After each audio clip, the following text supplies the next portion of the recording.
சப்பாத்தி களிப்பழம் நிறையா படுத்துருக்கு. இதை பூரா பறித்து எடுக்க போகிறேன்.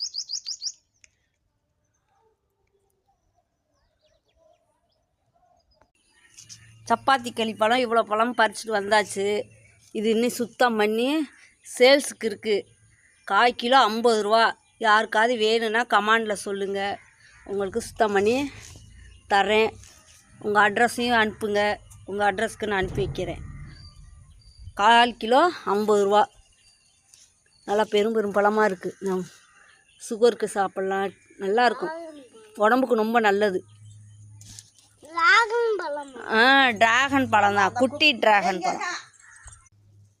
இது வந்து சப்பாத்தி களிப்பழம். இதில் வந்து மஞ்சள் கலரில் முள், சின்ன சின்ன முள்ளாக இருக்கும். இந்த முள்ளை இப்படி வச்சு தேய்க்கணும். தேய்ச்சிட்டு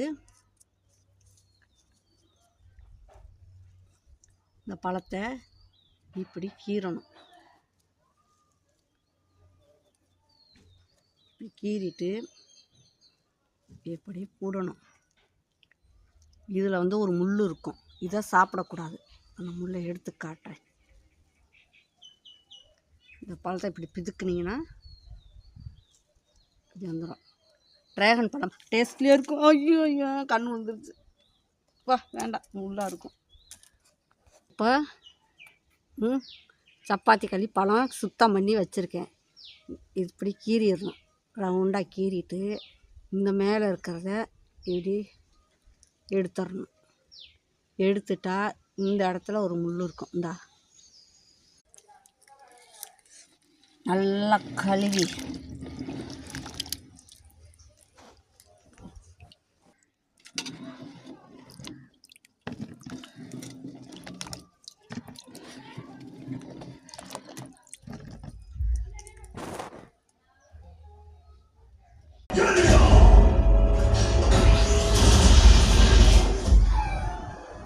இது எப்படி சாப்பிட்றேன்னா, இந்த முள்ளை இப்படி வச்சு தேய்ச்சணும், இல்லைன்னா கீழே வச்சு தேய்க்கணும்.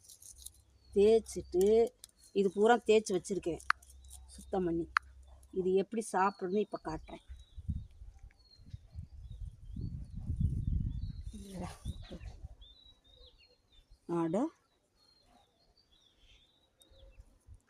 எடுத்துக்கணும். இந்த மாதிரி ஒரு ஊக்கோ ஊசியோ வச்சு இப்படி கீறணும்.